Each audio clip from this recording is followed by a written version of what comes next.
اللهم إني أسألك علما نافعا.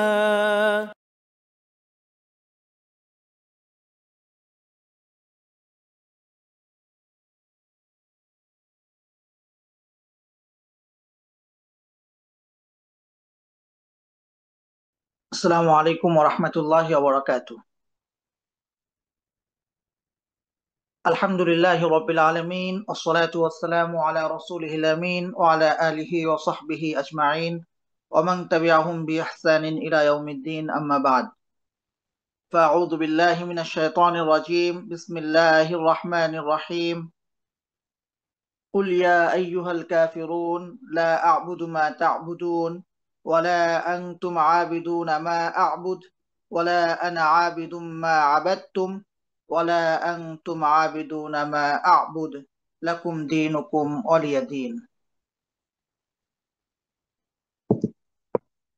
আল্লাহ সুবহানাহু ওয়া তাআলার বিশেষ মেহেরবানি ইলমান নাফিআর সৌজন্যে কুরআন মাজিদ পড়ি জেনে বুঝে শিরোনামে সুবহানাল্লাহ 200তম দিনের মতো তিনি আমাদেরকে কুরআন মাজিদের হালাকায় অংশগ্রহণ করবার তৌফিক দিয়েছেন। আমরা আল্লাহ সুবহানাহু ওয়া তাআলার শুকরিয়া আদায় করছি, আলহামদুলিল্লাহ। আমরা সূরা ফাতিহা থেকে শুরু করে সূরা বাকারা, সূরা বাকারার পর সূরা আলে ইমরান, সূরা আলে ইমরানের পর সূরা মাইদা, সূরা মাইদার পরে সূরা আনআম, সূরা আনআমেরও প্রায় প্রায় শেষের দিকে আমরা আছি। তো এর ফাঁকে আমরা কয়েকবারই আলহামদুলিল্লাহ নামাজে অধিক পঠিত যে সূরাগুলো আছে, সূরা ফিল থেকে সূরা নাস পর্যন্ত, সেই সূরাগুলো আলোচনা করেছি। তার ধারাবাহিকতায় আমরা আবারও সূরা আনআমের আমাদের যে পর্যন্ত চলছিল সে পর্যন্ত আমরা স্থগিত রেখে আমরা আবারও সূরা ফাতিহা এবং সূরা ফিল থেকে শুরু করেছি। আজকে আমরা ইনশাআল্লাহ সূরা কাফিরুন নিয়ে আলোচনা করব। যেহেতু নামাজে অধিক পঠিত সূরার মধ্যে একটি হচ্ছে সূরা কাফিরুন।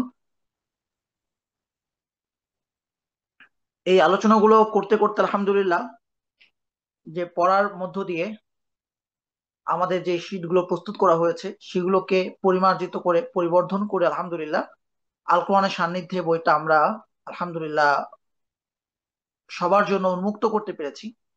তো আজকে 200তম পর্বে আমাদের দার্সের পর একটা কুইজ হবে এবং যারা প্রথম 5 জন ইনশাআল্লাহ এই বইটা সম্ভবত পুরস্কার পাবেন। বাকিদের কাছেও আমাদের আহ্বান থাকবে যে এই বইটা আমরা সবাই সংগ্রহ করে নেব, যেন আমাদের সালাতটা প্রাণবন্ত হয় এবং অন্যদের কাছেও এই বইটার কথা আমরা পৌঁছে দিব। তো আমরা সূরা কাফিরুন পড়ছি সেই ধারাবাহিকতায়। কুল, হে নবী আপনি বলুন, ইয়া আইয়ুহাল কাফিরুন, হে কাফির সম্প্রদায়, লা আবুদু মা তা'বুদুন, তোমরা যে ইবাদত করো আমি তা করি না। তোমরা যে ইবাদত করো আমি তা করি না। ওয়ালা আনতুম আবিদুনা মা আ'বুদ, তোমরাও সে ইবাদতকারী নও যে ইবাদত আমি করি। ওয়ালা আনা আবিদুম মা আবাদতুম, তোমরা যে ইবাদত করেছো সে ইবাদতকারী আমি নই। ওয়ালা আনতুম আবিদুনা মা আ'বুদ, আমি যে ইবাদত করেছি তোমরাও সে ইবাদতকারী নও। একই কথা ভিন্নভাবে ভিন্ন বর্ণনায় দুবার করে এসেছে। তোমরা যে ইবাদত করো আমি তা করি না, তোমরা সে ইবাদতকারী নও যে ইবাদত আমি করি। আবারও, তোমরা যে ইবাদত করেছো সে ইবাদতকারী আমি নই, আমি যে ইবাদত করেছি তোমরাও সে ইবাদতকারী নও। একই কথা ভিন্ন ভাষায় একটু ভিন্নভাবে আল্লাহ রব্বুল আলামিন দুবার বলছেন দৃঢ়তার জন্য যে ইবাদতের ক্ষেত্রে কোনো সমন্বয়ের সুযোগ নাই, কোনো সামঞ্জস্য দেখার কোনো সুযোগ নাই, কোনো মিল করার কোনো সুযোগ নাই। ইসলাম এক্ষেত্রে আপসহীন। লাকুম দীনুকুম ওয়ালিয়া দিন, তোমাদের কর্মফল তোমাদের, আমার কর্মফল আমার। সেকুলাররা এই আয়াত দিয়ে তারা বলে তোমাদের ধর্ম তোমাদের, আমাদের ধর্ম আমার, মানে ইসলাম ধর্ম সমস্ত ধর্মেরই একটা স্বীকৃতি দিচ্ছে। তোমরা তোমাদের ধর্ম পালন করো, আমরা আমাদের ধর্ম পালন করব।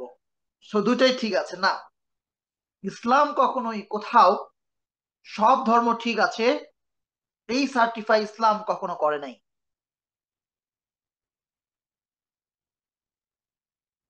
ইসলাম এ কথা স্পষ্ট করে বলেছে, ইন্নাদ-দীনা ইনদাল্লাহ ইসলাম, আল্লাহর নিকট গ্রহণযোগ্য দিন শুধুমাত্র ইসলাম। আল্লাহ রাব্বুল আলামিন স্পষ্ট করে বলেছেন, রদিতু লাকুমুল ইসলাম দীনা, ইসলামকে তোমাদের জন্য আমি মনোনীত করেছি। বাকি দুনিয়াটা পরীক্ষা ক্ষেত্র। পরীক্ষা ক্ষেত্রের সাধারণ সিস্টেমটা কি? পরীক্ষা ক্ষেত্রের সাধারণ সিস্টেম হচ্ছে, এখানে কোনো প্রশ্নের উত্তর বলে দেওয়া হবে না, আপনি যা পারেন তাই লিখবেন, যা পারবেন না তা লিখবেন না।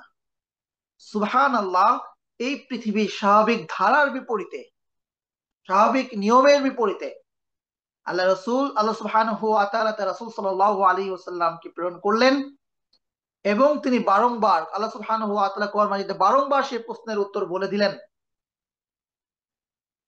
যে তোমার আমলের মাধ্যমে তুমি এই উত্তরটাই লেখো, ইসলাম একমাত্র সত্য দিন, তোমার দিন একমাত্র ইসলাম হবে।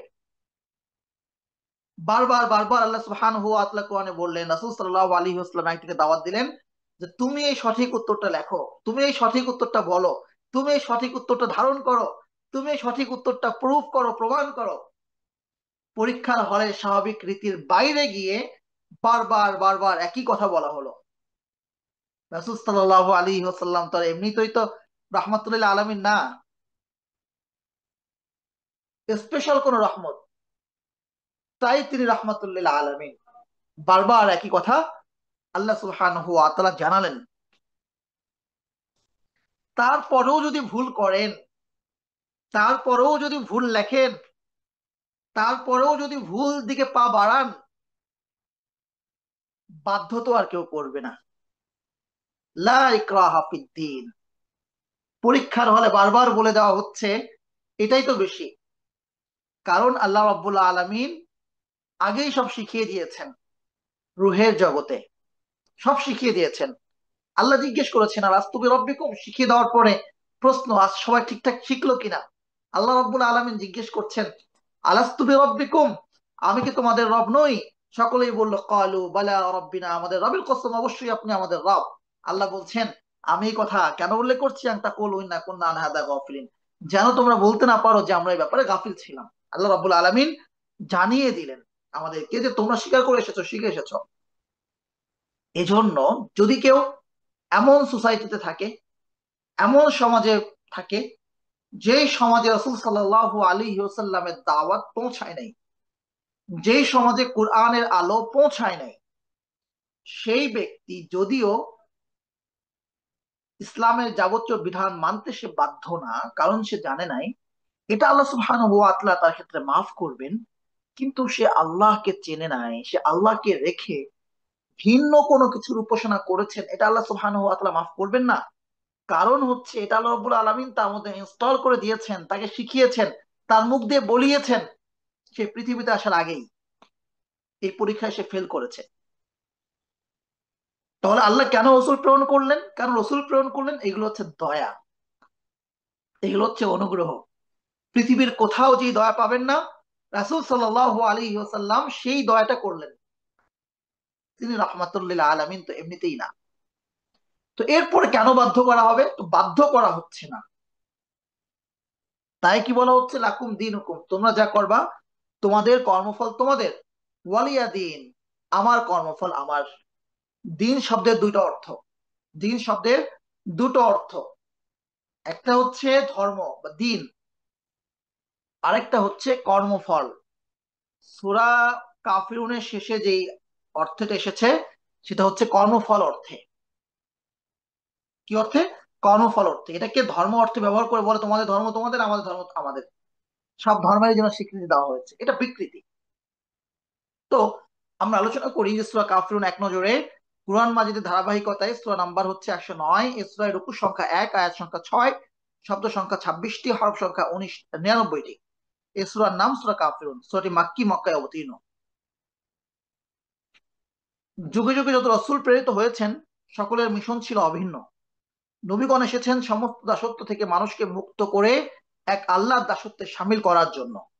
নবীদের এই মিশন সম্পর্কে স্বয়ং আল্লাহ বলেন, ওয়ালাকাদ বাআসনা ফি কুল্লি উম্মাতি রাসূলান আন ই'বুদুল্লাহ ওয়াজতানিবুত তাগুত। আমি প্রত্যেক জাতির কাছে রাসূল প্রেরণ করেছি এই মর্মে যে তোমরা আল্লাহর ইবাদত করো এবং তাগুত বর্জন করো। তাহলে কয়টা মর্ম বা কয়টা বিষয়? দুটো। এক হচ্ছে আল্লাহর ইবাদত, দুই হচ্ছে তাগুত বর্জন। সূরা কাফিরুন এই তাগুত বর্জন আল ওয়ালা ওয়াল বারার অত্যুজ্জ্বল একটি সূরা। নবীদের মিশন এক কথায় ধারণ করে যে শব্দ তা হচ্ছে কালিমা তাইয়িবা। ইমানের পথে একজন মুমিনের যাত্রা শুরু হয় যে আমল দিয়ে, তাও হচ্ছে কালিমা তাইয়িবা। আমরা সূরা কাফিরুন আলোচনা করতে গিয়ে কালিমা তাইয়িবা নিয়ে কিছু আলোচনা করবার প্রয়োজনীয়তা অনুভব করছি, কারণ এই কালিমায়ে তাইয়িবা যে অর্থ ধারণ করে সূরা কাফিরুনের মধ্যে সেই মর্মই দৃঢ়ভাবে প্রতিফলিত হয়েছে। এখানে নতুন কিছু নাই। সূরা কালিমা তাইয়িবার মধ্যে যেটা আছে সেই কথাই সূরা কাফিরুনে বলা হয়েছে। এই জন্য আমরা বলছি নবীদের মিশন এক কথায় ধারণ করে যে শব্দ তা হচ্ছে কালিমা তয়্যিবা। ইমানের পথে একজন মুমিনের যাত্রা শুরু হয় যে আমল দিয়ে, তাও হচ্ছে কালিমা তয়্যিবা পাঠ। কোন মুমিন যখন কালিমা তয়্যিবার বিশ্বাস অন্তরে ধারণ করে এবং কর্ম দিয়ে প্রমাণ করে, তখন তাকে বলা হয় সাচ্চা মুমিন বা সত্য মুমিন। তো কি আছে কালিমা তয়্যিবায়? যুগে যুগে প্রেরিত রাসূলগণের অভিন্ন কালিমার অংশটুকু হচ্ছে লা ইলাহা ইল্লাল্লাহ, আল্লাহ ছাড়া কোনো ইলাহ নাই। কালিমার অন্তর্নিহিত অর্থের মাঝে আছে এক আল্লাহর প্রতি বিশ্বাস এবং অন্য সমস্ত প্রভুর প্রতি অবিশ্বাস। লা ইলাহা, কোনো ইলাহ নাই, মানে ইল্লাল্লাহ, আল্লাহ ছাড়া, মানে আল্লাহকে আমি বিশ্বাস করছি, আল্লাহ ছাড়া আর যা কিছু আছে সমস্ত কিছুকে অস্বীকার করছে। লা ইলাহা, আর কোনো ইলাহ নাই। তাহলে কালিমার অন্তর্নিহিত অর্থের মাঝে আছে এক আল্লাহর প্রতি বিশ্বাস, অন্য সমস্ত প্রভুর প্রতি অবিশ্বাস, আছে আল্লাহর বিশ্বাসের ও সমস্ত সমস্ত তাগুতকে অবিশ্বাসের প্রকাশ্য স্বীকারোক্তি। তো আল্লাহ ছাড়া কোনো ইলাহ নেই, অর্থাৎ আমি আল্লাহকে মানি, তাকে ছাড়া আর কাউকে মানি না। এই জন্য এক বোল্ড স্টেটমেন্ট। ইমানের রুকন তাই দুটি: আল্লাহর প্রতি ইমান ও তাগুতকে অস্বীকার। তাগুতের সাথে ও কুফরের সাথে একজন মুমিনের অবস্থান কি হবে এ সূরায় আল্লাহ সুস্পষ্ট করেছেন। নবীগণের দাওয়াত পেয়েও যা তাওহীদকে প্রত্যাখ্যান করে কিংবা তাগুতকে অবলম্বন করে তাদেরকে বলে কাফির, বহু বচনে কাফিরুন। কোরআনের বাণী শুনেও যারা মুখ ফিরিয়ে নেয় তারা হচ্ছে কাফিরুন। সত্যের হাতছানি পেয়েও যারা তা উপেক্ষা করে তারা হচ্ছে কাফিরুন। কাফির মানে অস্বীকারী। সূরা কাফিরুনে আল্লাহ সুস্পষ্ট ভাবে তাগুত বর্জনের ঘোষণা দিতে বলেছেন এবং সেসব কাফিরদের সাথে সম্পর্কের নীতি সুস্পষ্ট করার কথা বলেছেন। আর এ সূরা শুরু করেছেন এভাবে: হে নবী, আপনি বলুন, হে কাফিররা, হে কাফিরুন। প্রথম আয়াতের কাফিরুন শব্দ অনুযায়ী এই সূরার নাম তাই সূরা কাফিরুন। সূরা কাফিরুনে আল্লাহর ইবাদত করা এবং তাগুত বর্জন করার স্বরূপ কি হতে পারে এটা নিয়ে সুস্পষ্ট ধারণা দেওয়া হয়েছে। এ সূরায় দিনের আলোর মতো উজ্জ্বল হয়ে আছে হক ও বাতিলের মধ্যে পার্থক্য এবং একজন মুমিনের অবস্থান। আল্লাহর প্রতি ইবাদত নিবেদনের গভীরতা কতটুকু আর গায়রুল্লাহকে বর্জনের দৃঢ়তা কতখানি, সূরা কাফিরুন তার বর্ণনাকারী। সূরা কাফিরুন যেন এক তলোয়ার যা দ্বারা চিরে দেওয়া হয়েছে সমস্ত নিফাকির পর্দা। এ সূরা যেন এক ইশতেহার যেখানে সুস্পষ্ট হয়েছে মুমিনের ইবাদতের মর্ম কথা। মুমিন এক আল্লাহর ইবাদত করে আর কারো না। আল্লাহর ইবাদতে সে কাউকে পরোয়া করে না। তাই এ সূরার আরেক নাম সূরা ইবাদা বা ইবাদতের সূরা। সূরা কাফিরুন ফজিলত ও বৈশিষ্ট্য। খাঁটিন বিশুদ্ধ ঈমান বাছার চালনি যেন সূরা কাফিরুন। ময়দা কিভাবে তৈরি হয়? চালকে গুঁড়া করা হয়, সেটাকে ছেঁকে আরো বেশি মিহি করা হয়, সেটুকু চালনিতে চেলে নিয়ে কিছু বড় গুঁড়াকে আবারও মিহি করা হয়। এভাবে বারবার ছেঁকে নিয়ে চেলে নিয়ে একেবারে মিহি করে প্রস্তুত হয় ময়দা। আর যে অংশটুকুকে মিহি করা সম্ভব হয় না সেটুকে অন্যভাবে ব্যবহার করা হয়। ঠিক তেমনি সূরা কাফিরুনেও ছাঁকনি দিয়ে ছেঁকে নেওয়া হয়েছে তাওহীদকে, আলাদা করে ফেলা হয়েছে বাতিলকে। ইবনু কাসির রাহিমাহুল্লাহ বলেন, এই সূরাটি হলো মুশরিকরা যে সব কাজ করে তা থেকে বিচ্ছিন্নতা ঘোষণাকারী এবং আল্লাহ তাআলার প্রতি একনিষ্ঠতার আদেশ দানকারী সূরা। শুধু মুশরিক নয়, এই সূরায় আলাদা করে দেওয়া হয়েছে মুনাফিকদেরকেও। মুনাফিকরা আল্লাহকে বিশ্বাসের দাবি করলেও তাগুতের অস্বীকার তারা করতে ভয় পায়। পাছে কোনো স্বার্থ বিঘ্নিত হয়, জীবনে ঝুঁকি তৈরি হয়, ট্যাগিং ফ্রেমে পড়তে হয়। মুনাফিকরা তাগুতের সাথে সমন্বয় করে চলার পক্ষে, ইমান কুফর মিলিয়ে সুখে শান্তিতে থাকার পক্ষে। এ সূরায় দ্ব্যর্থহীন ঘোষণা মুমিনদের কাতার থেকে মুনাফিকদের স্বরূপ উন্মোচন করে দিয়েছে। আব্দুল্লাহ ইবনে জাদ রাদিয়াল্লাহু তাআলা আনহু থেকে বর্ণিত, আল্লাহ রাসূল সাল্লাল্লাহু আলাইহি ওয়াসাল্লাম বলেছেন, মুনাফিক দুহার সালাত আদায় করে না এবং সূরা কাফিরুন পাঠ করে না। দুহার সালাত মানে কি? দুহার সালাত মানে হচ্ছে চাশতের নামাজ। সূর্য যখন মোটামুটি আকাশে উঠে যায় সকালবেলা, তখন যে নামাজটা পড়া হয়। এভাবে সমস্ত বাতিল সম্পূর্ণ আলাদা হয়ে যাওয়ায় এবাদত তখন হয়ে যায় পূর্ণাঙ্গ ও খাঁটি, যার আরবি ইখলাস। তাই এটি সূরা ইখলাস। সূরা ইখলাস নামে আমরা যেমন কুল হুয়াল্লাহু আহাদ একটা সূরা পড়ি, এই সূরারও এক নাম হচ্ছে সূরা ইখলাস। এক চতুর্থাংশ কোরআনকে ধারণ করে যে সূরা। কোরআন মাজিদের সার আলোচনার এক চতুর্থাংশ এই ছোট্ট সূরাটা নিজের মাঝে ধারণ করে আছে। তাই তো এই সূরাটিকে কোরআন মাজিদের এক চতুর্থাংশ বলা হয়। কিভাবে? কোরআন মাজিদ মৌলিকভাবে দুটো বিষয়কে শামিল করে: আদিষ্ট বিষয়ের অনুসরণ, নিষিদ্ধ বিষয়ের বর্জন। আদিষ্ট বিষয়ের পালন দুই ভাবে হতে পারে: অঙ্গ প্রত্যঙ্গের মাধ্যমে সক্রিয়ভাবে, অন্তরের মাধ্যমে। নিষিদ্ধ বিষয়ের বর্জনও দুই ভাবে হতে পারে: ক অঙ্গ প্রত্যঙ্গের মাধ্যমে, খ অন্তরের মাধ্যমে। তাহলে কোরআন মাজিদের মূল চারটা বিষয়: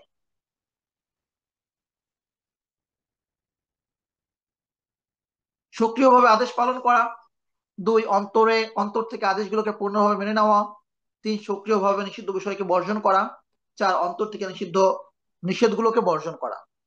সূরা কাফিরুনের মধ্যে আল্লাহর পক্ষ থেকে নিষিদ্ধ বিষয়গুলোকে অন্তর থেকে বর্জন করার দিক নির্দেশনা এসেছে। ঘোষণা হয়েছে কুফরকে অন্তর থেকে দৃঢ়ভাবে প্রত্যাখ্যান করার এক সুদৃঢ় নীতিমালা। কাজেই তা কোরআনের 4 ভাগের 1 ভাগ। আল্লামা আলুসি রাহমাহুল্লাহ, রুহুল মাআনি লেখক, তিনি বলেন, মুফাসসিরগণ কোরআন মাজিদের এক চতুর্থাংশ হওয়ার আরো কিছু কারণ তুলে ধরেছেন। সেগুলোর মধ্যে আমার কাছে যে কারণটা সর্বাধিক পছন্দ হয়েছে সেটি হচ্ছে, কুরআনে মূলত 4টি বিষয়বস্তু আলোচিত হয়েছে: ইবাদত, মুআমালাত বা লেনদেন, জিনায়াত বা অপরাধ সমূহ, মুনাকাহাত বা বিয়ে শাদী। সূরা কাফিরুন 4টি বিষয়ের প্রথমটি অর্থাৎ ইবাদতের স্বরূপ আলোচিত হয়েছে। এভাবে সূরা কাফিরুন নিজের মাঝে কোরআনের 4 ভাগের 1 ভাগ ধারণ করে আছে। ইবাদত হতে হবে একদম খালেস। ইবাদত করব, আবার কাফের সম্পর্ক রাখবো, আল্লাহকে সন্তুষ্ট করব, আবার কাফেরদেরকেও সন্তুষ্ট রাখার চেষ্টা করব। এটা মুমিনের নীতি, এটা মুমিনের মানহাজ হইতে পারে না, যেটাতে এখন আমরা বিশ্বাসী। মসজিদে গিয়ে ইবাদত করে, আবার দুর্গাপূজার শুভেচ্ছা জানায়। এটার কোনো স্বরূপ বা এটার কোনো সুযোগ ইসলামে নাই। আমলে আজকের সূরা কাফিরুন, ঘুমের পূর্বে সূরা কাফিরুন পাঠ। ফারওয়া বিন নাওফেল আল আশআরী তার পিতা থেকে বর্ণনা করে বলেন, ইয়া রাসূলুল্লাহ, যখন আমি বিছানায় ঘুমোতে যাব তখন কি বলবো তা আমাকে শিক্ষা দিন। আল্লাহ রাসূল সাল্লাল্লাহু আলাইহি ওয়াসাল্লাম বললেন, তুমি সূরা কাফিরুন পড়ো এবং এর সমাপ্তির উপরেই ঘুমাও, কারণ তা শিরক থেকে সম্পর্ক ছিন্নকারী। তো লা ইলাহা ইল্লাল্লাহর মধ্যে আমরা দুটো বিষয় পাই: এক হচ্ছে আল্লাহর প্রতি বিশ্বাস, আর এক হচ্ছে শিরককে অস্বীকার।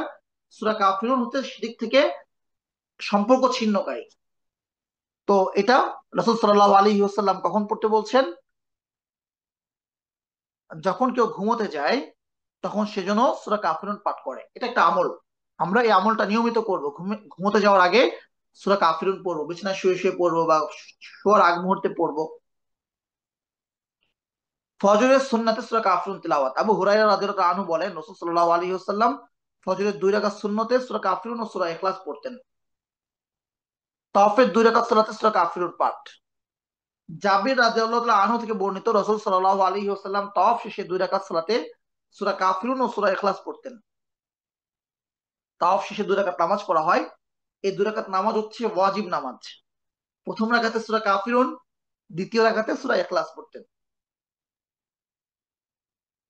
ভিতরের দ্বিতীয় রাকাতে সূরা কাফিরুন পাঠ। আয়েশা রাদিয়াল্লাহু আনহা থেকে বর্ণিত হাদিসে আছে, রাসূল সাল্লাল্লাহু আলাইহি ওয়াসাল্লাম ভিতরের প্রথম রাকাতে সূরা আলা, দ্বিতীয় রাকাতে সূরা কাফিরুন ও তৃতীয় রাকাতে সূরা ইখলাস পড়তেন। ভিতরের নামাজ 3 রাকাতের ব্যাপারে যত হাদিস এসেছে, এত হাদিস অন্য কোন সংখ্যার ব্যাপারে আসে নাই। হুম।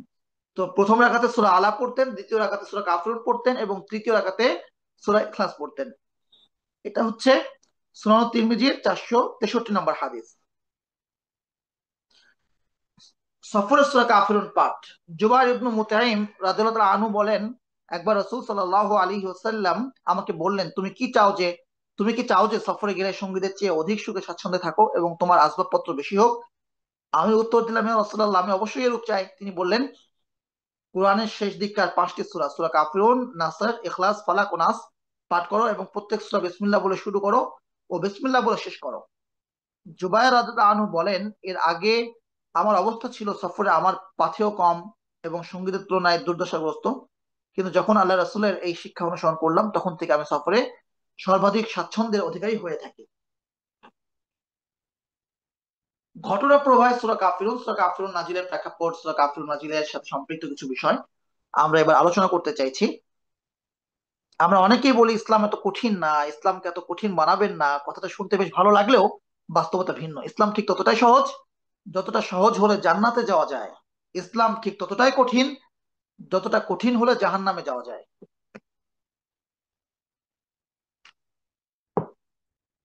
প্রকৃতপক্ষে ইসলাম হলো আত্মসমর্পণ, আল্লাহর আদেশের কাছে মাথা নুয়ে দেওয়া। ইসলামে আল্লাহর আদেশের সামনে কোনো আপোষ নেই, কোনো সমঝোতা নেই, কোনো যুক্তি নেই, ভিন্ন কিছুর ন্যূনতম কোনো জায়গা নেই। কুরাইশরা তাওহীদের এই বার্তাটা বুঝতে পারেনি। তারা আমাদের এই ইসকনের মতো, হাসিনা সরকারের মতো কিংবা ইউনূস সরকারের মতো, সেকুলার সরকারের মতো তার নবীজি সাল্লাল্লাহু আলাইহি ওয়াসাল্লামকে সমঝোতার প্যাচে ফেলার নিয়তে এক হাস্যকর প্রস্তাব নিয়ে এলো। কি সেই প্রস্তাব? ইবনু আব্বাস রাদিয়াল্লাহু আনহু বর্ণনা করেন, ওয়ালিদ ইবনু মুগীরা, আস ইবনু ওয়াইল, কুরাইশদের বড় বড় সর্দার, ওয়ালিদ ইবনু মুগীরা, আস ইবনু ওয়াইল, আসওয়াদ ইবনু আব্দুল মুত্তালিব এবং উমাইয়া ইবনুল খালফ একবার রাসূল সাল্লাল্লাহু আলাইহি ওয়াসাল্লামের কাছে এসে বলল, আসুন আমরা পরস্পর এক শান্তি চুক্তি করি। কথাগুলো শুনতে ভালো, জাতিসংঘের কথাগুলো শুনতে ভালোই লাগে। হ্যাঁ, আমাদের এই সেকুলার রাষ্ট্রের কথাগুলো শুনতে খুব ভালোই লাগে। একজন পুলিশ ওই যে টিপ নিয়ে সে কথা বলেছে কি বলে নাই, হ্যাঁ, কিন্তু সেই পুলিশের চাকরি চলে গেল, যেরকম একাধিকবার হয়েছে। টিএসসি তে ওই মেয়েটাকে আসলে তার ওড়না ঠিক করতে বলা হয়েছে কি হয় নাই, সেই ছেলেটাকে পুলিশে দিয়ে দেওয়া হলো। অথচ 3 দিন ধরে মাদ্রাসার একজন ছাত্রকে হিন্দু ধর্ষণ করলো, এটা নিয়ে কোনো কথা নাই, এটা নিয়ে কোনো কথা নাই। আল্লাহ সুবহানাহু ওয়া তাআলাকে আল্লাহ সুবহানাহু ওয়া তাআলাকে গালিগালাজ করে, রাসূল সাল্লাল্লাহু আলাইহি ওয়াসাল্লামকে গালমন্দ করে, কাবার অনুরূপ একটা ঘর নির্মাণ করে মরলো একজন পাগল বদমাশ শাতিম, তাকে কবর দেওয়া হলো। তো অনেক ভণ্ডই তো মারা যায়, কিন্তু সে এতটাই উগ্র ছিল যে কাবা অনুরূপ ঘর নির্মাণ করলো। স্বাভাবিকভাবেই এটা কি পরিমাণ ঝড় উঠতে পারে। রাষ্ট্রের দায়িত্ব ছিল এটাকে দমন করার, তারা করতে ব্যর্থ হলো। তাওহীদি জনতা যখন সেই লাশটাকে তুলে সেটাকে পুড়ালো, দেখেন একটা লাশকে তুলে পুড়ানো হচ্ছে, এটাকে শুধুমাত্র এতটুকু দেখার সুযোগ নাই, এতটুকু ভাবার সুযোগ নাই যে কিছু মানুষ পুরালো, বরং এটাও এখানে দেখার ব্যাপার আল্লাহ সুবহানাহু ওয়া তাআলা কি পরিমাণ লাঞ্ছিত করলেন, মৃত্যুর পরেও তাকে পুড়িয়ে ফেলা হলো, মানুষ পুড়িয়ে ফেললো। আল্লাহ সুবহানাহু ওয়া তাআলার সাথে বেয়াদবির ফায়সালা। তো যখন তাকে পুরানো হলো, এক পর্যন্ত সব নীরব, তখন প্রধান উপদেষ্টার মনে হয়েছে এখনই আমার একটা বিবৃতি দেওয়া উচিত, সঙ্গে সঙ্গে বিবৃতি তিনি দিয়ে দিলেন। এদিকে বারবার ইসকন কর্তৃক হুঁশিয়ারি করার পরেও, বারবার হুমকি ধমকি দিয়ে, স্পষ্ট করে বুঝিয়ে বয়োবৃদ্ধ একজন ইমামকে, একজন খতিবকে উঠিয়ে নেওয়া হলো এবং একদিন পরে তাকে পাওয়া গেল শিকলবদ্ধ অবস্থায়, বিবস্ত্র অবস্থায়, যাকে যৌন হয়রানিও করা হয়েছে, অকথ্য ভাষায় নির্যাতন করা হয়েছে। ব্রেন টিউমার হলে যেখানে মানুষ বেঁচে থাকবে কিনা সেই প্রশ্ন থাকে, অপারেশন করার পরেও সে সুস্থ হবে কিনা সেই প্রশ্ন থাকে। কেউ আবার অসুস্থ হয়ে পড়ে কয়েকদিন পরে, ব্রেন কাজ করে না, উঠতে পারে না, সেইখানটাতে আঘাত করা, বুকের উপর পাড়ানো, পিঠের উপর পাড়ানো, পেটের উপর পাড়ানো, লাথি দেওয়া, ঘুষি দেওয়া, কাচের বোতলে পানি ভরে পিটানো, পিটাতে পিটাতে অজ্ঞান করে ফেলা, যৌন নির্যাতন করা, এত কিছুর পরেও প্রধান উপদেষ্টা মনে হয় এখনো ঘুমায় আছে, পুলিশটা মনে হয় এখনো ঘুমায় আছে। তো যে কথা বলছিলাম, এদের কথাগুলো শুনতে খুব ভালো, কিন্তু এগুলো সবগুলো হচ্ছে বদমাশ। তো শুনতে খুব সুন্দর, এমন এক প্রস্তাব নিয়ে এলো রাসূল সাল্লাল্লাহু আলাইহি ওয়াসাল্লামের কাছে, আসুন আমরা পরস্পরে এই শান্তি চুক্তি করি, 1 বছর আপনি আমাদের উপাস্যদের ইবাদত করবেন এবং 1 বছর আমরা আপনার উপাস্যের ইবাদত করব। তাবারানীর বর্ণনায় ইবনু আব্বাস রাদিয়াল্লাহু তাআলা আনহু বর্ণনা করেন, কাফিররা প্রথমে পারস্পরিক শান্তির স্বার্থে রাসূলুল্লাহ সাল্লাল্লাহু আলাইহি ওয়াসাল্লামকে প্রস্তাব দেয়, আমরা আপনাকে বিপুল পরিমাণ ধন সম্পদ দেব, ফলে আপনি মক্কার সর্বাধিক ধনাঢ্য ব্যক্তি হয়ে যাবেন, আপনি যে মহিলাকে ইচ্ছা বিবাহ করতে পারবেন, বিনিময়ে আপনি শুধু আমাদের উপাস্যদেরকে মন্দ বলবেন না। যদি আপনি এটাও মেনে না নেন, তবে 1 বছর আমরা আপনার উপাস্যের ইবাদত করব এবং 1 বছর আপনি আমাদের উপাস্যদের ইবাদত করবেন। আল্লাহ রাসূল সাল্লাল্লাহু আলাইহি ওয়াসাল্লাম তাদের উত্তরে কিছুই বললেন না, তিনি আল্লাহর পক্ষ থেকে উত্তর আসার অপেক্ষায় রইলেন। নবীজির প্রতীক্ষা ফুরিয়ে ওহী নাজিল হলো। জিবরিল আলাইহিস সালাম তেলাওয়াত করলেন সূরা কাফিরুন। মজবুত ভাবে বুঝিয়ে দেওয়া হলো আত্মসমর্পণের মর্ম, কোমলতা ও কঠোরতায় মোড়ানো সামঞ্জস্যপূর্ণ ও ভারসাম্যপূর্ণ ইসলামের স্বরূপ প্রস্ফুটিত হলো মেঘ চিরে বেরিয়ে আসা সূর্যের মতো। ইসলাম কখনোই আপোষকামিতা মেনে নেয় না। আপনি চিন্তা করেন, একটা জমিন, এই জমিন আমার, এই জমিন আমার বাবা থেকেছে, এই জমিন আমার দাদা থেকেছে, এই জমিন আমার দাদা দাদা থেকেছে, আমি এখন থাকি, এই জমির কাগজ আমার নামে। এমন একটা জমি এসে একজন দাবি করছে এই জমি আমার, তোমার কি প্রমাণ? কোনো প্রমাণ নাই, কোনো কাগজ, কোনো কাগজ নাই, কোনো ডকুমেন্ট, কোনো ডকুমেন্ট নাই। এই মানুষটা এসে যখন বলবে, এই মানুষটা এসে যখন বলবে যে এই জমিটা আমার, আমাকে দিয়ে দাও, আপনি মানছেন না। তো একজন এসে আপনাকে বলছে এক কাজ করো, সে যেহেতু দাবি করছেই, একটা সমন্বয়ে চলে আসো। কি সমন্বয়? সমন্বয়টা হচ্ছে তোমার 3 বিঘা জমি থেকে তাকে হাফ বিঘা জমি দিয়ে দাও, দিয়ে তাকে চুপ করায় দাও। আপনি মানবেন? ক্ষমতা আপনার আছে, পাওয়ার আপনার আছে, আপনার ডকুমেন্ট আছে, আপনি 1 ইঞ্চি পরিমাণ জায়গা ছাড়বেন? ছাড়বেন না। এটা আমার জমি, এটা আমার বাপদাদার জমি, কাগজে কলমে এটা আমার, আপনি ছাড়বেন না। দুনিয়ার সামান্য বিষয় যদি আপনি না ছাড়তে পারেন, এই জমির মালিক যে, আপনার মালিক যে, যে দাবি করছে তার মালিক যে, সকলের মালিক যে, অন্য সমস্ত উপাস্যের মালিক যে, সে আল্লাহ সুবহানাহু ওয়া তাআলার ইবাদতের ক্ষেত্রে সে আপনি সমন্বয় করবেন, আপনি সমন্বয় করতে চাইবেন আর আপনি রাজি হয়ে যাবেন, আল্লাহ সুবহানাহু ওয়া তাআলা এতটা গায়রথীন না, নাউজুবিল্লাহ। এখানে সমন্বয়ের কোনো সুযোগ নাই। যেহেতু পরীক্ষা হল, সেহেতু পিঠের চামড়া লাল করা হচ্ছে না, যতক্ষণ না তোমরা আমাদেরকে আমাদের ইবাদত করতে দেবে ততক্ষণ। আল্লাহ সুবহানাহু ওয়া তাআলার জমিনে, আল্লাহর জমিন, আল্লাহর জমিনে আল্লাহর দাওয়াত পৌঁছাতে বাধা সৃষ্টি করবে, আল্লাহর জমিনে আল্লাহর কোন মাখলুকের উপর জুলুম করবে, আল্লাহর জমিনে আল্লাহর কোন বান্দাকে ইবাদত করতে বাধা প্রদান করবে, তখন তোমাদের জন্য, তোমাদের বিরুদ্ধে জিহাদ অবধারিত। তার আগ পর্যন্ত তোমাদেরকে অবকাশ দেওয়া হবে, যেহেতু পরীক্ষার হল, যা ইচ্ছে তাই করো। তোমার মদ খাওয়া দরকার, তুমি মদ খাও, সমস্যা নাই, কিন্তু তুমি মুসলিম সমাজে মদ প্রসার ঘটাবা, এটা হতে দেওয়া হবে না। তুমি শুকরের গোশত খাবা, খাও, কিন্তু মুসলিম সমাজে তুমি শুকরের গোশত ছড়াবা, এটা তোমাকে হতে দেওয়া হবে না। এটা উদাহরণ হিসাবে বলা। তো ইসলাম সমন্বয় কেন করবে?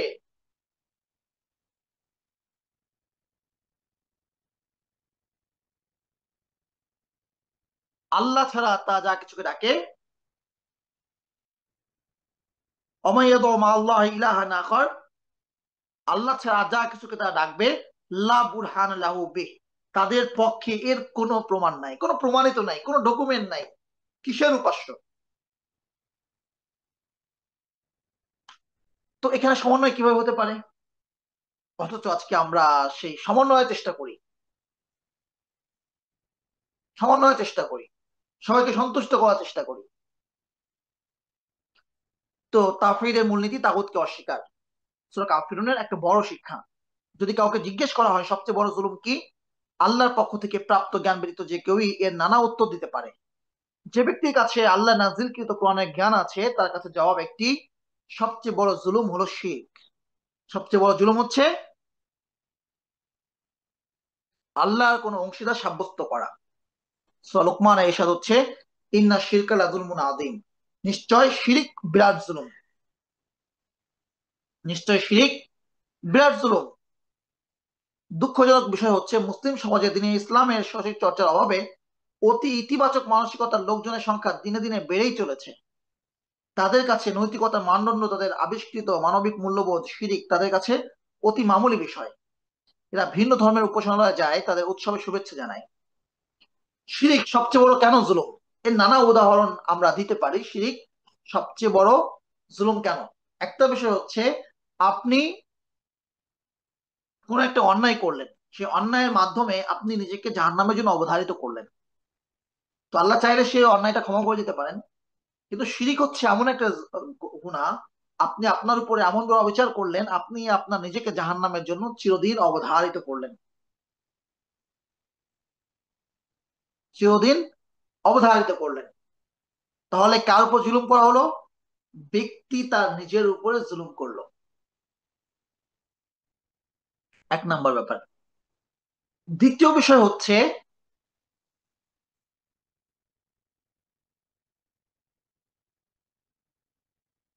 একজন মানুষকে হত্যা করা এটা জুলুম। কেন জুলুম? আল্লাহ আমাকে জীবন দিয়েছেন, আমি বেঁচে থাকতে পারি, কিন্তু তুমি এসে আমার উপর আঘাত করছো, আমাকে তুমি মেরে ফেলতে চাও। তাহলে আমার হক থেকে আমাকে বঞ্চিত করছো, আমার জীবন থেকে আমাকে বঞ্চিত করছো।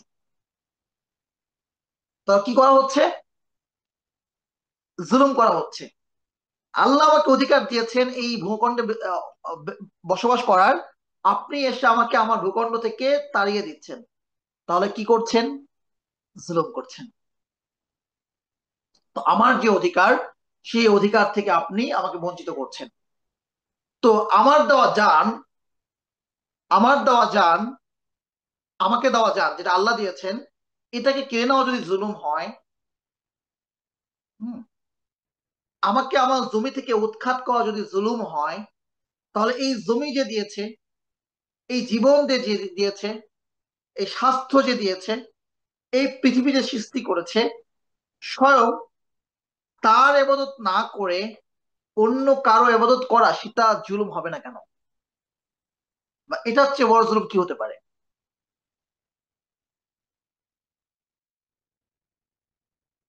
মানে আপনি আমার হক আমাকে দিচ্ছেন না, এটা জুলুম। আপনি আমার হক দিচ্ছেন না, জুলুম কেন? আমার টাকা, এটা ইসলাম আমাকে অধিকার দিয়েছে, টাকাটা আমার। বা আল্লাহ এভাবেই করেছেন, নিজাম করে দিয়েছেন পৃথিবীর। তো এটা যখন আপনি দিবেন না, আমার অধিকার তো আমাকে দিবেন না, এটা জুলুম। যদিও এটা প্রকৃত মালিক আমি না, কার প্রকৃত মালিকানা? কার? আল্লাহ। আমাকে সাময়িক মালিকানা আল্লাহ দিয়েছেন। তো এটা যদি জুলুম হয়, তাহলে প্রকৃত মালিক যে, তার হকটা যখন আপনি দিবেন না, এত কত বড় জুলুম। আমি প্রকৃত মালিক না, তাই আমার হক আমাকে না দেওয়া যদি জুলুম হয়। আমার জীবনের প্রকৃত মালিক তো আমি না, আমার স্বাস্থ্যের প্রকৃত মালিক তো আমি না, আমার ভূখণ্ডের প্রকৃত মালিক তো আমি না। তাহলে প্রকৃত মালিক যে, তাকে আপনি তো হক দিচ্ছেন না, এর চেয়ে বড় জুলুম আর কি হইতে পারে? তো শিরিকের চেয়ে বড় কোনো কি নেই, জুলুম নাই। দুঃখজনক বিষয় হচ্ছে, মুসলিম সমাজে দিনে ইসলামের সঠিক চর্চার অভাবে অতি ইতিবাচক মানসিকতার লোকজনের সংখ্যা দিনে দিনে বেড়েই চলেছে। তাদের কাছে নৈতিকতার মানদণ্ড, তাদের আবিষ্কৃত মানবিক মূল্যবোধ, শিরিক তাদের কাছে অতি মামুলি বিষয়। এরা ভিন্ন ধর্মের উপাসনালয়ে যায়, তাদের উৎসবে শুভেচ্ছা জানায়। একজন বাবাকে কেউ খুন করেছে, আর সন্তান তা দাঁড়িয়ে প্রত্যক্ষ করছে। প্রতিরোধ করতে না পারলেও সন্তানকে তা উপভোগ করতে পারে। তেমনি মুসলিম কোন শিরক করবে না, শিরকি কোনো প্রস্তাবে জড়াতে পারে না। মুমিন শিরকি কোনো উৎসবেও যেতে পারে না। রবের সাথে শিরিক করা হচ্ছে, তার বান্দা তা কিভাবে সইবে? সে বরং মুশরিককে তাওহীদের দাওয়াত দেবে, তাকে তবে বাধা দেবে না, কেননা আল্লাহ ইসলাম গ্রহণে কাউকে বাধ্য করার অনুমতি দেননি। আল্লাহ তাওহীদ, শিরিক, আনুগত্য ও নাফরমানিকে পরীক্ষার বিষয় বানিয়েছেন। আমাদের আদর্শ নবীজি সাল্লাল্লাহু আলাইহি ওয়াসাল্লাম, তিনি সমঝোতার প্রস্তাব নিয়ে আগত কাফিরদের সূরা কাফিরুন তেলাওয়াত করে শোনান। তিনি তাদের সাথে আংশিক তাগুতকে মেনে নেওয়ার চুক্তিতে আবদ্ধ হননি, বরং বলেন, তোমরা যা কিছুর উপাসনা করো আমি করি না, আমি যে ইবাদত করি তোমরা তা করো না। নবীজির এই সুস্পষ্ট বক্তব্যের পরেও কাফিরদের মাঝে ন্যূনতম আশা থাকতে পারে যে, হয়তো আল্লাহ রসুল কখনো বুঝি একটু হলেও আমাদের প্রস্তাবে রাজি হবেন, সমঝোতায় আসবেন। কিন্তু না, তাদের আশাকে শতভাগ নিরাশায় পর্যবসিত করতে আল্লাহ আবারও বলতে বলেন, তোমরা যে উপাসনা করো সে উপাসনা আমি করি না, আমি যে উপাসনা করি তোমরা সে উপাসনা করো না। একই ধরনের কথা দুবার করে বলা হচ্ছে সূরা কাফিরুনে। বোঝা গেল, কুফুরকে সুস্পষ্ট ভাষায় ও দৃঢ়ভাবে প্রত্যাখ্যান করতে হবে। পাশ্চাত্য সভ্যতা, মিডিয়া ও সেকুলারিজমের প্রভাবে পরাজিত মানসিকতা পেয়ে বসেছে আমাদেরকে।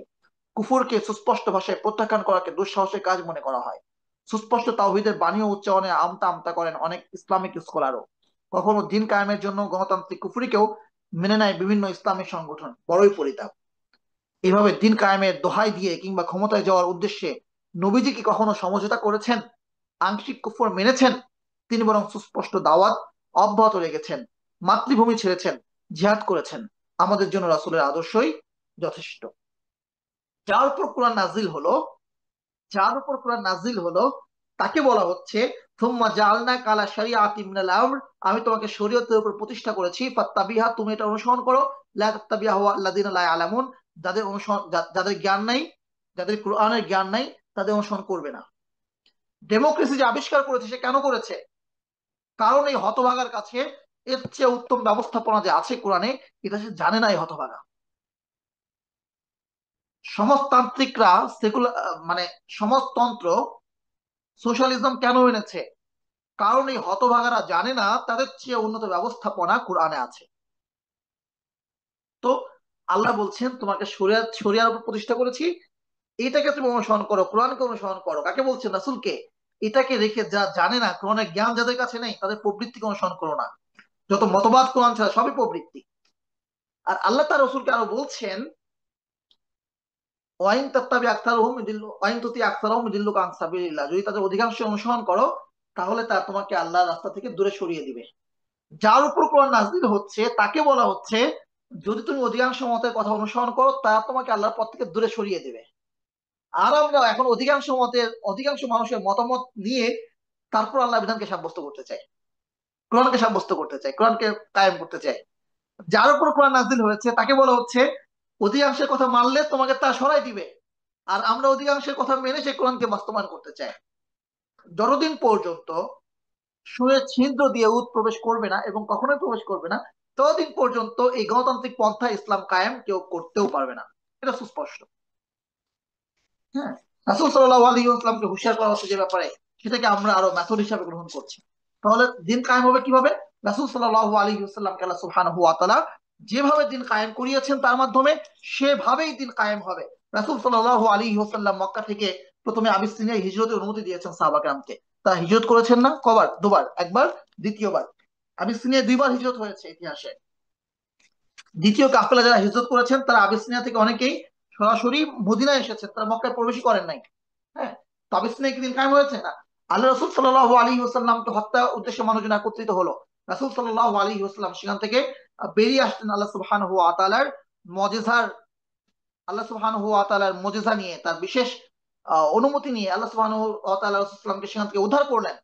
হ্যাঁ, কাফেররা বারবার হত্যা করতে চাইলো, এমন এমন ভাবে বেঁচে থাকা সম্ভব না আল্লাহ সুবহানাহু ওয়া তাআলার পক্ষ থেকে বিশেষ মুজিজা ছাড়া। আপনি যখন তাকে তার ঘরে ঘেরাও করে করে ধরেছে, একটা ছাউনির একটা ঘর, বের হবেন কোন পথে? বিভিন্ন বংশ থেকে, মক্কার বিভিন্ন বংশ থেকে এক একজন করে আসছে, পাহলোয়ান আসছে, সবাই মিলে ঘরকে ঘেরাও করে আছে। বলেন, ছোট্ট একটা ঘর থেকে আপনি কোন পথে বের হবেন? সম্ভব? আল্লাহ রাসূল সূরা ইয়াসিন পরে ফু দিলেন। এখানে কোন মেথড কাজ করেছিল আমাকে বোঝান।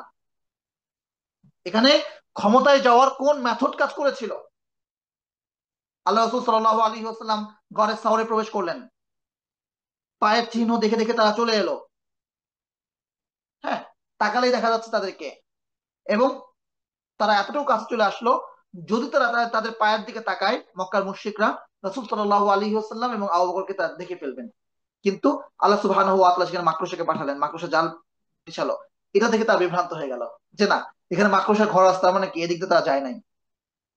এবং আল্লাহ রাসূল সাল্লাল্লাহু আলাইহি ওয়াসাল্লাম বলছেন লা তাহজান, আস্তে আস্তে ফিসফিস করে, লা তাহজান, দুশ্চিন্তা করো না, ইন্নাল্লাহা মা'ানা, আল্লাহ আমাদের সাথে আছেন। তাকালেই দেখে ফেলবে যেখানে, তা তাকালো না, তা দেখতে পেল না, কে বাঁচালেন? এখানে কোন মেথড কাজ করেছিল ক্ষমতায় যাওয়ার? রাসূল সাল্লাল্লাহু আলাইহি ওয়াসাল্লাম যখন বের হলেন, ঘোষণা দেওয়া হলো যে মুহাম্মদ সাল্লাল্লাহু আলাইহি ওয়াসাল্লাম হত্যা করতে পারবে তারা গর্দান নিয়ে আসবে, তাকে 100টা উট হাদিয়া দেওয়া হবে। তাকে মদিনা যাওয়ার পথের একজন ব্যক্তি বারবার হত্যার চেষ্টা করলো, যখনই যায় ঘোড়ার পা দেবে যায়। এখানে কোন মেথড কাজ করেছিল? রাসূল সাল্লাল্লাহু আলাইহি ওয়াসাল্লাম মক্কায় গেলেন, মদিনায় গেলেন।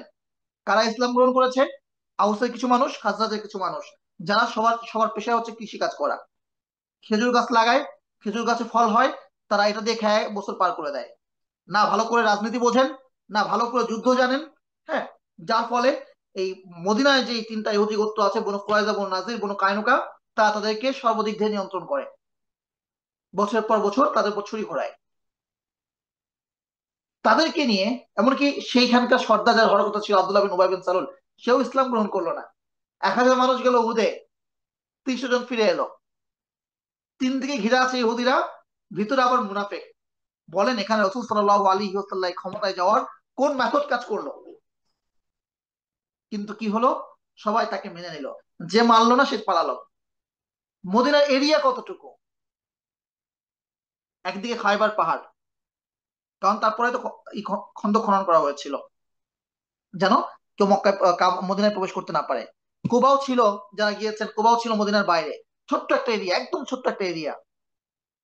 এইখানকায় যে সামান্য কিছু মানুষ আছে, এখন তো গাদ্দার আছে, বনু কুরাইজা তখনও আছে, গাদ্দার আছে ভিতরে। হ্যাঁ, এইটুকু জায়গায় যে কিছু মুসলিম কিছু মানুষ যারা আছে, তাদেরকে ছো মেরে নেওয়ার জন্য গোটা আরব একত্রিত হলো।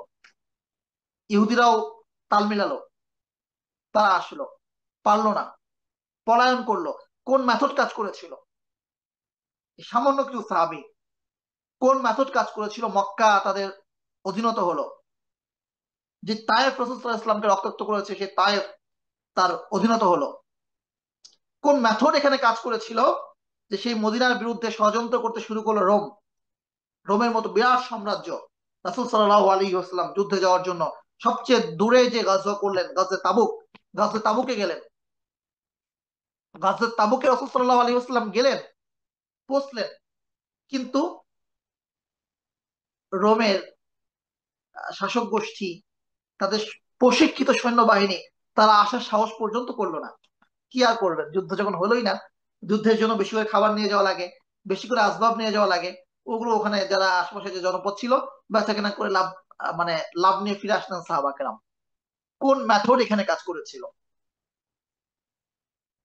তো ইসলাম কোন পন্থায় আসবে, ক্ষমতায় কিভাবে আসবে, এই প্রশ্নটাই তো ভুল। এই প্রশ্নটাই তো ভুল। অবস্থাটা এমন হবে যে মুসলিম উম্মাহ ছাড়া ক্ষমতায় যাওয়ার কেউ নাই, তাদেরকে মেনে নিতে সবাই বাধ্য হবে। আমরা প্রশ্ন ভুল করি, এরপর সেই ভুল প্রশ্নের ভুল উত্তর খুঁজি। তো যাই হোক, এটা হচ্ছে আমাদের পরাজিত মানসিকতার একটা লক্ষণ। এই গণতন্ত্রকে অস্বীকার করাকে এখন আমরা বিরাট ব্যাপার মনে করছি। আরে ভাই, এটা বিরাট ব্যাপার কেন? এটা তো সিলি ব্যাপার। আমি মুসলিম, আমি তো মুসলিম, তো আমি লাতকে অস্বীকার করেছি বলেই, আমি উজ্জাকে অস্বীকার করেছি বলেই, আমি হবলকে অস্বীকার করেছি বলেই, আমি মুসলিম, আমি দুর্গাকে অস্বীকার করেছি বলেই, আমি মুসলিম, আমি সরস্বতীকে অস্বীকার করেছি বলেই, আমি মুসলিম, আমি কালীকে অস্বীকার করেছি বলেই, আমি মুসলিম, আমি সেকুলারিজমকে অস্বীকার করেছি বলেই, আমি মুসলিম, আমি ডেমোক্রেসিকে অস্বীকার করেছি বলেই, সেই ডেমোক্রেসিকে অস্বীকার করা আপনি বিরাট ব্যাপার মনে করছেন? এটা তো সিলি ব্যাপার। আর এর মাধ্যমে আপনি ক্ষমতায় আসতে চান।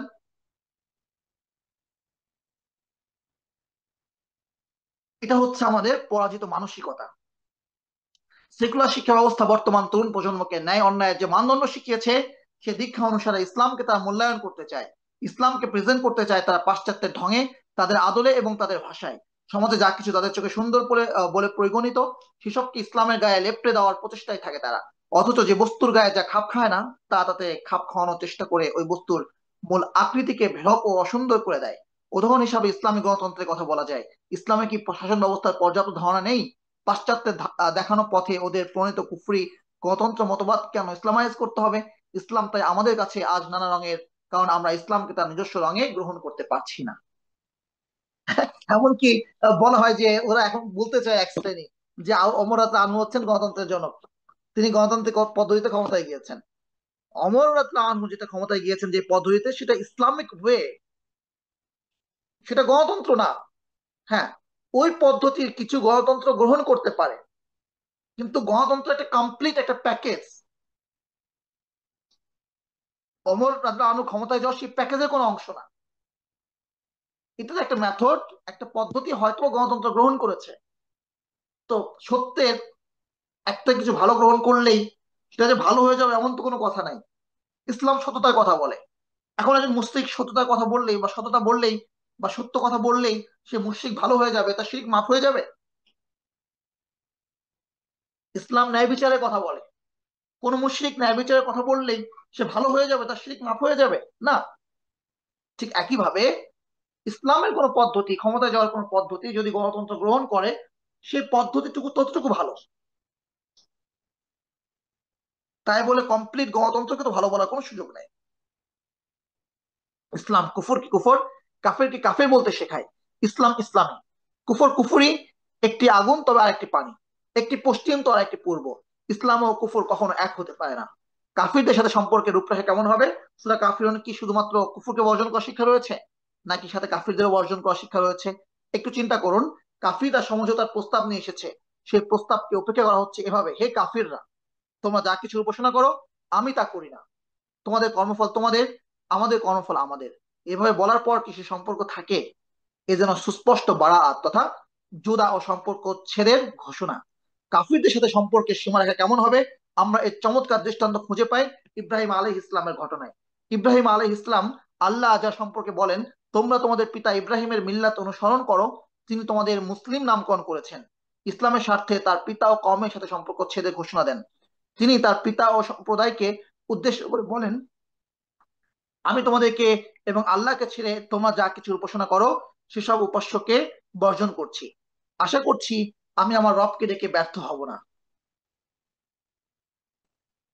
নবী ইব্রাহিম আলাইহিস ইসলামের চেয়ে সুশীল কে আছে? নবী মুহাম্মদ সাল্লাল্লাহু আলাইহি ওয়াসাল্লামের চেয়ে অধিক আখলাকওয়ালা কে আছে? অথচ তারা উভয়ই জাহিলিয়াতের রীতিনীতি সম্পূর্ণরূপে বর্জন করেছেন। মাতৃভূমি ছেড়ে তাদেরকে হিজরত করতে হয়েছে। তারা কাফিরদের সাথেও সম্পর্ক ছিন্নের ঘোষণা দিয়েছেন। অনেকে বলেন এখন পরিবেশ অনুকূলে নয়, তাই সমঝোতা করে চলা। আচ্ছা, এ সূরাটি তো মাক্কি, মদিনায় অবতীর্ণ। ইসলামের প্রথম দশকে মদিনায় মুসলিমদের যে করুণ অবস্থা ছিল, সেই অবস্থার চেয়ে করুণ অবস্থা কি আমাদের? মূলত কুফরকে কুফর বলার জন্য হিম্মত লাগে, কাফিরদের কাফির বলার জন্য হিম্মত লাগে। সমাজে সুশীল সেজে ফুলবাবু হয়ে বসে থাকার সুযোগ থাকা সত্ত্বেও কাফিরদের উপাসনালয়, আচার অনুষ্ঠান ও মতবাদ বর্জন করতে হিম্মত লাগে। সে হিম্মতের জন্য প্রয়োজন ইমান, ইমানের দৃঢ়তা। মুনাফিকদের ইমানে সে দৃঢ়তা থাকে না। আল্লাহ আমাদেরকে ইমানের দৃঢ়তা দান করুন। কাফিরদেরকে কাফির বলা, কাফিরকে কাফির বলা গালি নয়, এটি তার পরিচিতি। কাফিরকে কাফির বিশ্বাস করা নিজের ইমান সুরক্ষার জন্য জরুরি। পক্ষান্তরে কোনো মুমিনকে কাফির বলা নিঃসন্দেহে গালি। তবে কাফিরদের সাথেও ভাষার ক্ষেত্রে দাওয়ার প্রয়োজনে কোমল হতে হবে। কর্কশ ভাষা, রূঢ় ব্যবহার ও রুক্ষ আচরণ দাওয়ার ভাষা হতে পারে না। যেমন আল্লাহ রাব্বুল আলামিন বিভিন্ন স্থানে আহলে কিতাব বলে সম্বোধন করেছেন। আল্লাহ কোরআন মাজিদে কাফির মুশরিকদের মুশরিক নির্বিশেষে ইয়া আইয়ুহান নাস, আইয়ুহাল ইনসান তথা হে মানব জাতি, হে মানুষ বলে সম্বোধন করেছেন। এমনকি সবচেয়ে নিকৃষ্ট মানুষ ফিরাউনের কাছে যখন আল্লাহ সুবহানাহু ওয়া তাআলা মূসা আলাইহিস সালাম এবং হারুন আলাইহিস সালামকে প্রেরণ করলেন, তখন বললেন কুলা লাহু কাওলান লাইয়িনা, তার কাছে গিয়ে নরম ভাষায় কথা বলো। কোন ভাষা? কাওলান লাইয়িনা, নরম ভাষা, নম্র ভাষায় কথা বলো। এখন কি এর মানে এটাই কাফিররা দাওয়াত কবুল না করলেই বিচ্ছেদ আর জিহাদ? না, দাওয়াত কবুল না করলে আমরা বিচ্ছিন্নতা ঘোষণা করব দিনের দিক থেকে এবং ক্ষতিকর সমস্ত দিক থেকে। এর বাইরে কিছু সৌজন্যবোধ, প্রতিবেশী হলে সীমার মধ্যে থেকে ইহসান ইত্যাদিতে ইসলাম বাধা দেয়নি। তবে কখনোই তাদের সাথে ঘনিষ্ঠতা আর গলায় গলায় দোস্তি হতে পারে না। যেমন কাফিররা সন্ধি করতে চাইলে আল্লাহ রাব্বুল আলামিন তাদের সাথে সন্ধির কথা বলেছেন, ওয়াইন জানাহুল ইসলামি ফারিনাহ লাহা। কাফিররা সন্ধি করতে চাইলে তোমরাও সন্ধি করো। তাছাড়া মদিনায় হিজরত করার পর রাসূল সাল্লাল্লাহু আলাইহি ওয়াসাল্লাম তার ও ইহুদিদের সাথে শান্তি চুক্তি সম্পাদন করেছিলেন। মদিনা সনদকে আমরা সামনে রাখতে পারি, কিন্তু আমরা সাহাবীদের দেখি তারা তখনও কোনো ইহুদি বা নাসরার সাথে বন্ধুত্বের সম্পর্কে যেমন জড়াননি, তেমনি তাদেরকে অযথা প্রেশানও করেননি। তাই সম্পর্ক চ্যুতির অর্থ এ নয় তাদের সাথে প্রয়োজনে সন্ধি চুক্তি করা যাবে না। মূলত সন্ধির বৈধতা ও অবৈধতার আসল কারণ হচ্ছে স্থান, কাল, পাত্র এবং সন্ধির শর্তাবলী। এক হাদিসে রাসূল সাল্লাল্লাহু আলাইহি ওয়াসাল্লামের ফয়সালা দিতে গিয়ে বলেছেন যে সন্ধি অবৈধ যা কোনো হারামকে হালাল কিংবা হালাল সে সন্ধি অবৈধ যা কোনো হারামকে হালাল কিংবা কোনো হালালকে হারাম করে। ইহুদিদের সাথে সম্পাদিত চুক্তিতে ইসলামের মূলনীতি বিরুদ্ধ কোনো বিষয় ছিল না। উদারতা, সদ্ব্যবহার ও শান্তি অন্বেষায় ইসলামের সাথে কোনো ধর্মের তুলনা হয় না। কিন্তু এরূপ শান্তি চুক্তি যদি মানবিক ও অধিকারের ব্যাপারে হয়ে থাকে, আল্লাহ তাআলার আইন ও দ্বীনের মূলনীতিতে কোনো প্রকারের দর কষাকষির অবকাশ নেই। শত্রুতা হবে যেমন কুফরের ভিত্তিতে, বন্ধুত্ব হবে ইমানের ভিত্তিতে। বন্ধুত্ব ও শত্রুতা ইসলামে পূর্ণ আদর্শিক বিষয়। মানবতায় সবার আগে, ধর্ম বন্ধুত্বের মাঝে অন্তরায় সৃষ্টি করতে পারে না, এ জাতীয় কথার সাথে ইসলামের সম্পর্ক নেই। কেমন আল্লাহ বলেন, লা ইয়াত্তাখিযুল মুমিনুনাল কাফিরিন আউলিয়া মিন দুনিল মুমিনিন, মুমিনরা যেন মুমিনদেরকে রেখে কাফেরদেরকে বন্ধুরূপে গ্রহণ না করে। কাফিরদেরকে যে বন্ধুরূপে গ্রহণ করবে তার সম্পর্কে আল্লাহ বলেন সে তাদের অন্তর্ভুক্ত। মাইয়াফাল যালিকা মিনাল্লাহি ফালাইসা মিনহুম ফি শাইইন ইল্লা আন তাত্তাখিযু মিনহুম তুকা। বন্ধুত্ব কেন আদর্শের উপর ভিত্তি করে? মানুষ তার সঙ্গ দ্বারা প্রভাবিত। বাংলাতে প্রচলিত আছে সৎসঙ্গে স্বর্গবাস, অথচ অসৎ সঙ্গে সর্বনাশ। মাদকাসক্ত ব্যক্তিদের নিয়ে করা এক গবেষণায় দেখা যায় 70% মাদকাসক্ত ব্যক্তি প্রথমবার তার কোনো এক সঙ্গীর দ্বারা প্রভাবিত হয়ে মাদক গ্রহণ করেছে। সঙ্গের প্রভাব সম্পর্কে নবীজি সাল্লাল্লাহু আলাইহি ওয়াসাল্লাম এক চমৎকার দৃষ্টান্ত উল্লেখ করেছেন। সৎ সঙ্গীকে তিনি আতর বিক্রেতার সাথে তুলনা করেছেন। কেউ আতর বিক্রেতার কাছে গেলে আতর না কিনলেও ঘ্রাণ ঠিকই পাবে। পক্ষান্তরে তিনি অসৎ সঙ্গীকে তুলনা করেছেন কামারের সাথে। কামারের কাছে গিয়ে বসলে আপনার শরীরে আগুনের তাপ লাগবেই। এভাবে কাফিরের সাথে বন্ধুত্ব করার দ্বারা ব্যক্তির ঈমান ক্ষতিগ্রস্ত হয়। এজন্য সে কোনো মুমিন কোনো কাফিরকে বন্ধুরূপে গ্রহণ করতে পারে না। আরেকটা হেতু উল্লেখযোগ্য, সমাজে দুজন মানুষ কখনোই শতভাগ একমতের ও এক মেজাজের হয় না। সম্পর্ক টিকিয়ে রাখতে হলে বন্ধু বন্ধুকে, পার্টনার পার্টনারকে কিছু ছাড় দিতেই হয়। স্বাভাবিক। ছাড় দেওয়া ছাড়া কোনো শেয়ার টিকে থাকে না, কোনো বন্ধুত্ব টিকে থাকে না। এমনকি কোনো পরিবার পর্যন্ত টিকতে পারে না ছাড় দেওয়ার মানসিকতা না রাখলে। আমরা ছোটখাটো ব্যাপারগুলোকে ছাড় দিয়ে সম্পর্কগুলোকে টিকিয়ে রাখি, কিন্তু যখন বড় কোনো ব্যাপার চলে আসে বা কোনো বিষয়কে কেউ যখন গুরুতর মনে করে, তখন সম্পর্ক আর অগ্রসর হয় না। স্বার্থের দ্বন্দ্বে তখন দুই পার্টনারের মাঝে সম্পর্ক ছেদ ঘটে, দুই পার্টনার আলাদা হয়ে যায়, স্বামী স্ত্রীও বিচ্ছেদের পথ বেছে নেয়। এবার ভেবে দেখুন, একজন কাফির ও একজন মুসলিমের মাঝে বন্ধুত্বের মানে কি? তারা ইমান ও কুফরকে হালাল করে দেখছে, হালকা করে দেখছে, লঘু করে দেখছে সম্পর্কটা। অথচ ইমান ও কুফর কোনো ছোট বিষয় নয়। ইমানের পুরস্কার হিসেবে আল্লাহ নিজেকে মুমিনদের বন্ধু ঘোষণা করেছেন। পক্ষান্তরে কুফরের সাজা হিসেবে আল্লাহ উল্লেখ করেছেন শয়তান তাদের বন্ধু। আল্লাহ বলেন, আল্লাহু ওয়ালিয়ুল্লাযীনা আমানু ইখরিজুহুম মিনাজ যুলুমাতি ইলান নূর ওয়াল্লাযীনা কাফারু আউলিয়াউহুমুত তাগুত ইখরিজুনাহুম মিনান নূরি ইলায যুলুমাত। আল্লাহ ইমানদারদের বন্ধু, তিনি তাদেরকে অন্ধকার থেকে আলোতে বের করে আনেন। আর যারা কুফরি করেছে তাদের বন্ধু শয়তান, সে তাদেরকে আলো থেকে অন্ধকারের দিকে বের করে নিয়ে যায়। উপরোক্ত আয়াত থেকে বন্ধুত্বের প্রভাব সুস্পষ্ট। আল্লাহ মুমিনদের বন্ধু হয়ে তাদেরকে অন্ধকার থেকে আলোতে নিয়ে যান, আর শয়তান কাফেরদের বন্ধু হয়ে তাদেরকে আরো অন্ধকারের দিকে ধাবিত করে। সুতরাং এই ইসলাম বা ইমান এটা কোনো সিলি কোনো ব্যাপার নয়, শিরিক এটা কোনো সিলি কোনো ব্যাপার নয়। তো এখানে ছাড় দেওয়ার কোনো প্রসঙ্গ আসে না। তাহলে ইমান একজন মুমিন আর একজন কাফের এখানে বন্ধুত্ব হয় কিভাবে? এই বিষয়টাকে ছোট করে দেখার সুযোগ আছে কোথায়? সেকুলারিজম এবং সূরা কাফিরুন। ধর্ম যার যার, উৎসব সবার। দিনের মধ্যে কোনো বাড়াবাড়ি নেই। বাক্যগুলো চেনা চেনা লাগছে না? আপনারই আশেপাশের মুসলিম ভাই বোন থেকে এই কথাটা হয়তো আপনি দুদিন আগেই শুনেছেন। সেকুলারিজমের বয়ান হচ্ছে সমস্ত ধর্মকে শ্রদ্ধা করতে হবে, সব ধর্মই ভালো শিখায়, সব ধর্মই নৈতিকতার কথা বলে। সেকুলারদের বাহ্যিক নীতি হচ্ছে উপাসনালয়ে সবাই যার যার ধর্ম মানবে, আর সমাজ ও রাষ্ট্রে সবাই মিলেমিশে নিজেদের স্বার্থ মতো পলিসি বানিয়ে পরিচালিত হবে। এই জন্য এক নয়া ধর্ম ব্যবস্থা। সূরা কাফিরুনের প্রথম আয়াতগুলো রেখে শেষ আয়াতটি তারা দলিলও দেয়। তারা বলে, আল্লাহ তো বলেছেন তোমাদের ধর্ম তোমাদের, আমাদের ধর্ম আমাদের। তাদের দাবি ইসলাম সমস্ত ধর্মের স্বীকৃতি দেয়। আসলে কি তাই? মূলত ইসলাম ছাড়া অন্য কোনো ধর্মের সাথে সেকুলারিজমের তেমন কোনো দ্বন্দ্ব নেই। কেননা সব ধর্মই কিছু রীতি ও কৃষ্টি কালচার সর্বস্ব ধর্ম। ফলে ধর্ম টিকে থাকার স্বার্থেই তাদেরকে নীতিমালা ও জীবন বিধান প্রণয়নের প্রয়োজনীয়তা দেখা দেয়। খুবই গুরুত্বপূর্ণ বিষয় বলছি। মূলত ইসলাম ছাড়া অন্য যত ধর্ম আছে সেকুলারিজমের তেমন কোনো দ্বন্দ্ব নেই। কেন দ্বন্দ্ব নেই? সব ধর্মই কিছু রীতি ও কৃষ্টি কালচার সর্বস্ব ধর্ম। ফলে ধর্ম টিকে থাকার স্বার্থেই তাদেরকে নীতিমালা ও জীবন বিধান প্রণয়নের প্রয়োজনীয়তা দেখা দেয়। ইসলামের কথা ভিন্ন। ইসলাম শুধু মসজিদে নয়, জীবনের প্রতিটি ক্ষেত্রে ইসলামের স্বতন্ত্র বিধান ও নির্দেশনা রয়েছে। কুফর ও আল্লাহর বিধান বিরোধী নীতিমালা তাই ইসলাম সবখানে নাকচ করে। ফলে সেকুলারিজম বাহ্যত সকল ধর্মের সাপোর্টার মনে হলেও নীতিগতভাবেই তা ইসলাম বিরোধী। কারণ সেকুলারিজম যেখানে বিধান দিচ্ছে, খ্রিস্টান ধর্ম এসে সেখানে বিধান দিতে পারছে না, কারণ তার তো সেখানে কোনো বিধান নাই। হিন্দু ধর্ম এসে সেখানে কোনো বিধান দিতে পারছে না, কারণ তার সেখানে বিধান নাই। তার বিধান শুধুমাত্র গির্জায় গিয়ে, তার বিধান শুধুমাত্র মন্দিরে গিয়ে। তো এখানে ইসলামই বলছে যে না, তুমি যে বিধান দিয়েছো তার চেয়ে উত্তম বিধান আমার আছে। তো তাহলে সেকুলারিজমের সাথে একমাত্র দ্বন্দ্বকার ইসলামের। তো যদিও সেকুলারিজমের বাহ্যিক বয়ান হচ্ছে সে সমস্ত ধর্মকে শ্রদ্ধা করতে শেখায়, কিন্তু সেকুলারিজমের মূল বয়ান হচ্ছে সে সমস্ত ধর্মকেই সমর্থন করে, কারণ সমস্ত ধর্ম তাকে সাপোর্ট করে। সে ইসলামের বিরোধিতা করে কারণ একমাত্র ইসলামই তার বিরোধিতা করে।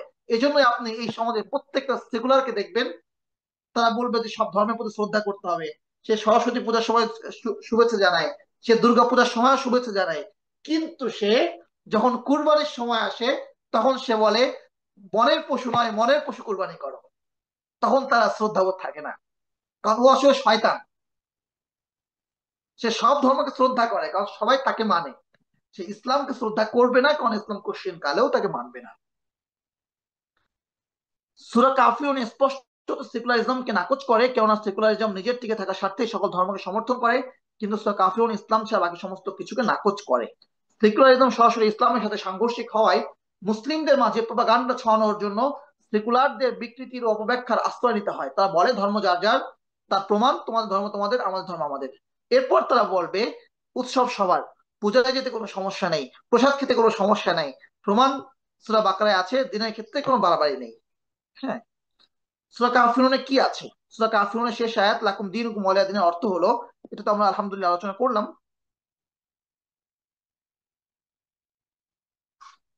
যেহেতু আমাদের সময় শেষ হয়ে যাচ্ছে, তো আজকের মতো আমরা সূরা কাফিরুন এখানে শেষ করছি। আর যতটুকু পাঠ করা হলো, আল্লাহ রাব্বুল আলামিন আমাদেরকে আমল করার তৌফিক দান করুন।